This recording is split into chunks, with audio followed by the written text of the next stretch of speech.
All right, high rollers, UFC 212, Aldo versus Holloway is in the books. I thought it was an entertaining night. Not spectacular, but good nonetheless. It was a stellar night for Max Holloway fans. He's the new champ at 145, an impressive third-round knockout of one of the all-time greats, Jose Aldo. It's a new era, the blessed era. And here to talk about it is Michael Marr, a poker dealer, MMA fanatic, and our commentator on this kind of stuff, at Michael Marbled on Twitter. Michael, welcome back to the show, man. What did you think of that main event? I thought it was pretty good. The main event was spectacular. Super entertaining, dramatic in terms of the first round. Jose Aldo was definitely in control of things, and looking forward, I wouldn't have been shocked if the rest of the fight perhaps followed that pattern, because many of his other fights have looked that way. But Holloway did a great job of making adjustments and coming on strong afterwards. Well, that's the thing about Holloway. He kind of starts off slow, gets a feel for his opponent, and boy, did he ever come on. But you're right. When Aldo started, especially in that first round, first of all, I thought, why no leg kicks? But second of all, I thought, man, this guy is quick with that jab. He's looking good. He's going to dismantle Holloway like he did Edgar, which I also thought was a surprise.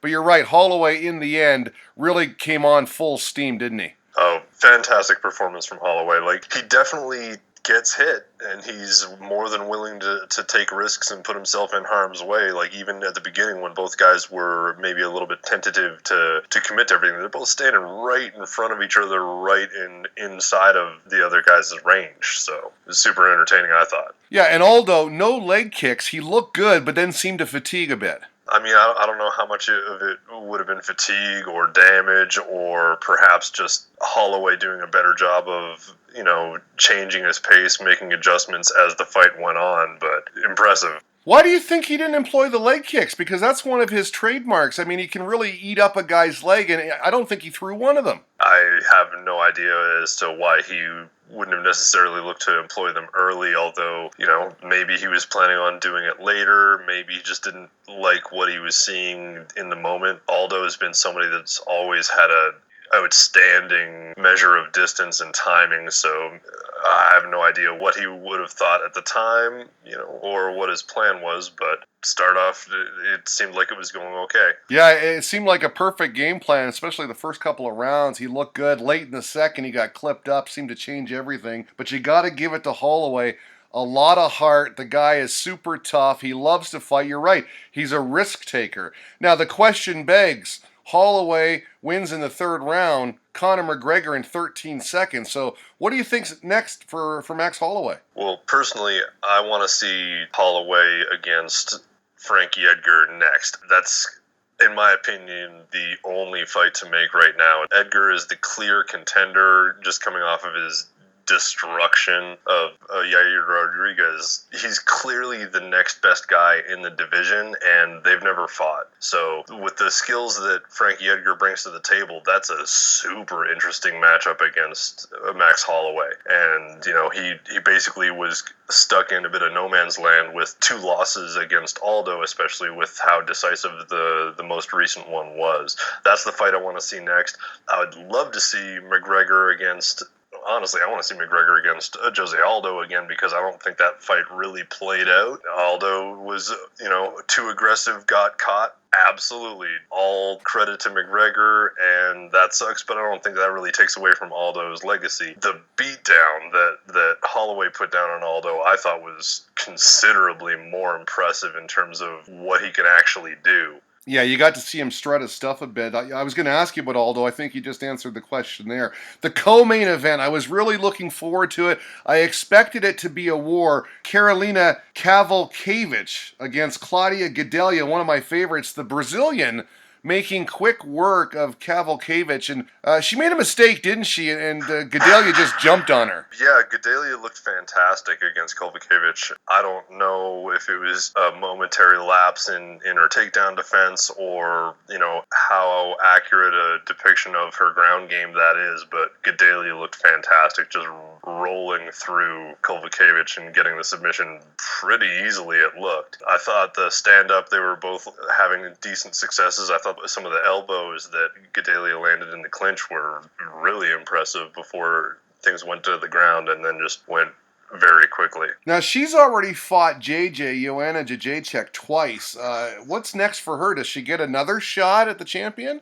Yeah, just like we were talking about with the situation Frankie Edgar was in prior to Holloway, taking the undisputed title. It's kind of tricky to sell putting her back into a fight with Joanna Champion right away, because the more recent defeat she suffered was even more decisive than their first one. I think that Goodell has looked good in the changes that she's made since that last loss. She's the only competitor she's ever lost to. I like that she's been making changes. I like the improvements that she's been making so far, and she's not really clamoring for that fight right now. I think she knows that she needs to get more momentum, maybe even get more work in, so I wouldn't hate seeing her having a little more time to put more work in. In terms of who to fight next, it's tough because she's got a lot of wins over a lot of the rest of the division. A lot of the other fighters that she could be matched up with are so much further down in terms of the rankings, and not that they're unskilled fighters by any stretch. Jessica Andrade, who just suffered defeat to Joanna Champion in the last pay-per-view, I don't hate that matchup whatsoever, but at the same time, it might not necessarily make a whole lot of sense to kill off a contender, whereas they both have had decent measures of success in their defeats to Joanna. I look at JJ kind of like Demetrius Johnson. They're just so dominant right now. It's tough to find an opponent. And I got to get your comments on Demetrius real quick. What do you think about him supposedly turning down the TJ Dillashaw fight? I don't necessarily think that he's outright turning it down. Now, I don't necessarily disagree with much of his perspective on why he wouldn't necessarily be attracted to that fight. Dillashaw has never fought at 125. He's not a champion presently, and there's no real financial benefit for DJ fighting him, and there is significant risk. What if he doesn't make the weight? Then all of a sudden, the next title defense that Demetrius Johnson should be having to, I believe it's break the record, but it's almost like tie the record, because Anderson should have an extra one because one of his fights, his opponent didn't make weight, therefore it wasn't a title match. Demetrius is building his legacy right now, so why assume extra risk for no additional benefit? It's not that he's afraid of fighting Dillashaw. None of these guys are going to be afraid of fighting each other. It just doesn't really make a whole lot of sense. If he had belt presently, then it would be a much more marketable fight. If he'd fought at the weight class before, and there was some evidence of what the guy looked like fighting at that weight, or that there was less risk of potentially the weight not happening and potentially the work that he's put in getting derailed a little bit, why not just keep fighting proven contenders at 125? All right, man, I appreciate that. I like that answer. Okay, back to UFC 212. As we move further down the main card, the officiating and judging comes into question in a few spots. Let's start with Vitor Belfort against Nate the Great Marquardt.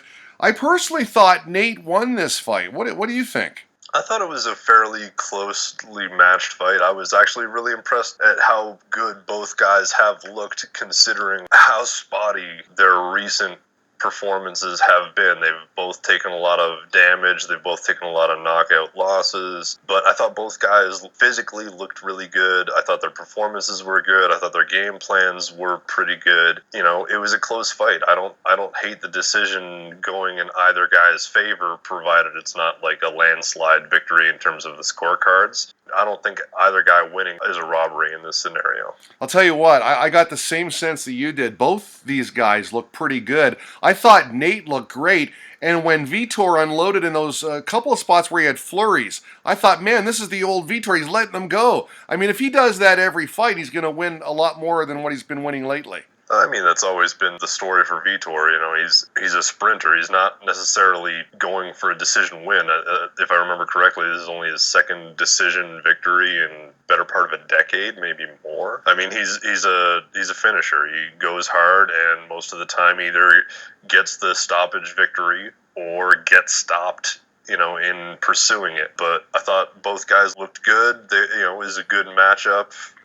It was a good fight. Now, there's a lot of talk about this being his last fight, Vitor, that he's going to retire. Is there another fight in him? I'm sure we're going to see Vitor most likely several more times, including, even if he takes a few bad losses, I think he's going to keep going. Wow. Personally, I wouldn't be upset if he decided to call it quits, although what he was saying in the post-fight interview, he was saying he has another 5 fights in him. Who knows? If I understand correctly, I believe he's got one more fight on his UFC contract, and the way the business has been going lately, I would be surprised if the UFC is decidedly not interested in being in the Vitor Belfort business with how much of a star he is in Brazil alone. But I also wouldn't be shocked if maybe Vitor wants to compete internationally and maybe have a few more supplements going on in his favor and see what happens in Asia, perhaps. Oh, interesting. Well, let's hope that doesn't happen. But with Vitor, you never know. Never been a big fan of that guy, but man, when he lets him go, he is a spectacular fighter to watch. Okay, the Bambosi fight. A lot of hype about Bambosi. What did you make of it? I'm not even going to try to pronounce the other guy's name, but he looked pretty good. Bambosi just tired out. Yeah, so the Paulo Bohachia fight where he defeated Olawale Bamboshe, yeah. I had heard the name of Bamboshe come up here and there. I hadn't gotten a chance to observe any of his fights, but looking at his record, yeah, both of these guys, they're finishers. They're much like Belfort. They're getting a lot of stoppages early, and since they're both young into their careers, we don't necessarily know what they're going to look like once they face adversity. I thought Bamboshe looked decent early on. He was definitely putting it to Bohachia, but I thought Bohachia did a good job, especially being the more physically larger looking fighter. They're both really heavy-set looking guys, Bamboshe being a smaller fighter in stature slightly, but Bohachina definitely weathered the storm and then, found an opportunity to put it to him and did, so all credit to him. Well, I thought it was a pretty interesting fight, a fun to watch fight, especially after the weigh-ins. And at one point, I just started laughing when Boucher tried the old double overhead chop. I thought that was pretty funny. Okay, let's move on now. Eric Silva versus Yancy Medeiros. This one shaped up to be a really fun fight. They both throw bombs, and Yancy comes through. He looked pretty good, didn't he? I thought so. Silva's always been a really exciting fighter to watch, although at this point it seems as though we've roughly seen where his ceiling might be in terms of the performances that he's put on so far. I hadn't seen a whole lot from Medeiros, but he's been around for a while, and I thought both guys looked good, but Medeiros deservingly, put enough damage to him, got the win. Now, before we talk about the officiating, early stoppages or safe stoppages, got to ask you about the main event on the prelim card. What did you make of, Rafael Asunciao has been around forever. He's fought all of the greats, and he's up against this highly touted Marlon Moraes. What did you make of that fight? I thought it was pretty interesting to watch. Yeah, I was really looking forward to that fight coming in. I was a little disappointed that maybe that fight deserved to be on the pay-per-view card, but UFC's got a lot of markets to sustain, so I totally understand why they've got that as their featured fight on the prelims. Asunciao's been around forever. Unfortunately, I think part of the reason why he hasn't had an opportunity to fight for the title thus far, in addition to his own injury issues, is most people just don't know who he is. A lot of his performances might not necessarily be the most exciting. He's a super talented fighter, but much like how George St. Pierre described Jake Shields, this guy is so good he makes other guys look not so good. In terms of watching the fight, I thought it was a fairly well matched up, contest. Asunciao definitely had a handful of moments where, he landed good damage, and Moraes was definitely more of an active fighter, and I thought he had several moments of significant success as well. But much like the Belfort Marquardt fight, I don't think a decision going, in either guy's direction is a bad one per se. Hopefully we get to see more good things from both of these guys going forward, but one thing for sure, since they're both Brazilian, neither of them got robbed. Well, speaking of that, a couple of the fights, I'm thinking of the Eric Silva Yancy Medeiros fight. At first, to me, it seemed like it was stopped too early until we saw the reverse view. Then I thought, well, maybe it was a safe stoppage. And then in the Aldo Holloway fight, perhaps they should have stopped that one sooner. What do you make of UFC MMA officiating? I got to say that I personally, I don't like Mazzagatti. Not a fan of him. What do you think of the UFC officiating and some of these top guys? Are they doing a good job? It's a tough job, right? Because it's all happening so fast.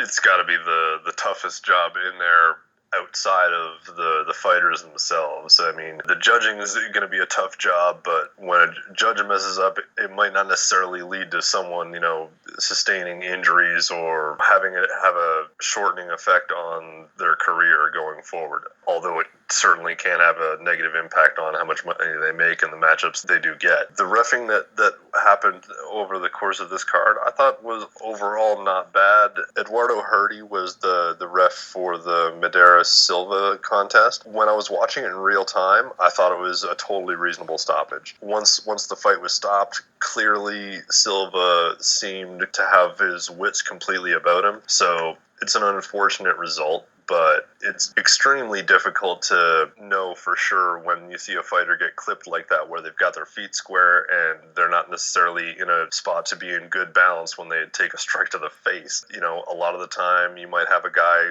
go down the way he did and they could be out totally and then snap back to their senses once they hit the mat. Or maybe he's in really good shape and he's okay, but it's difficult to say. I thought it was a completely reasonable decision to stop it, when they did. It was just unfortunate in how it panned out. But you also got to keep in mind, I don't know anything about Eduardo Hurdy. It seemed like a decent stoppage in terms of that, but we haven't seen a whole lot from him. And these are guys that are fighting, outside of the top 15. So the stakes for these guys are big, but it's nothing compared to Holloway Aldo, where you've got Big John, who's got to be the most experienced ref in the sport, has had a direct hand in creating the rules and what the sport is today. When you see championship level contests in almost any sport, in my observation, be it the Super Bowl or the finals of the NHL or the NBA, those refs are going to let those guys compete. They're going to give them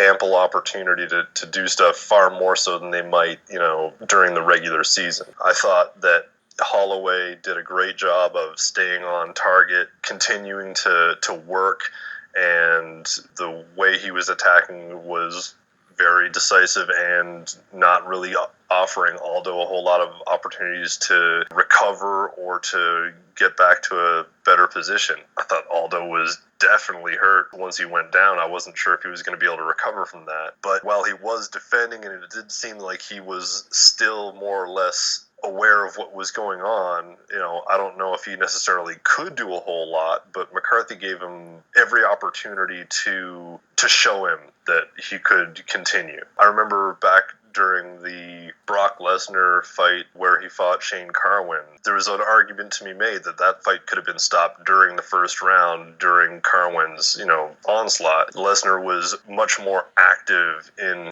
very different positions, but much more active in the defense that he was putting up, whereas towards the end, Aldo was literally just turtled up, face down, giving up his back, covering his head, and sure, he might have given a thumbs up here and there and might have told McCarthy that he was okay. Maybe that's why it went longer. I couldn't hear what was going on. We're not there. But I thought it was the right move to give Aldo, the chance to stick around and show him something. Absolutely. Always in those championship fights, it's tough. You got to give, especially a legend of the sport, you got to give him a chance to come back. And it's a perfect example, that Brock Lesnar fight, because Brock Lesnar comes back to win. In the first fight, the Yancy Medeiros fight, the Eric Silva fight we're talking about, I will give that referee credit. He was in perfect position to make the call to stop the fight. As always, we appreciate your time, man. Michael Marr, at Michael Marbled on Twitter. Thanks a lot, man. We'll talk to you soon, okay? Thanks for having me. Look forward to next time.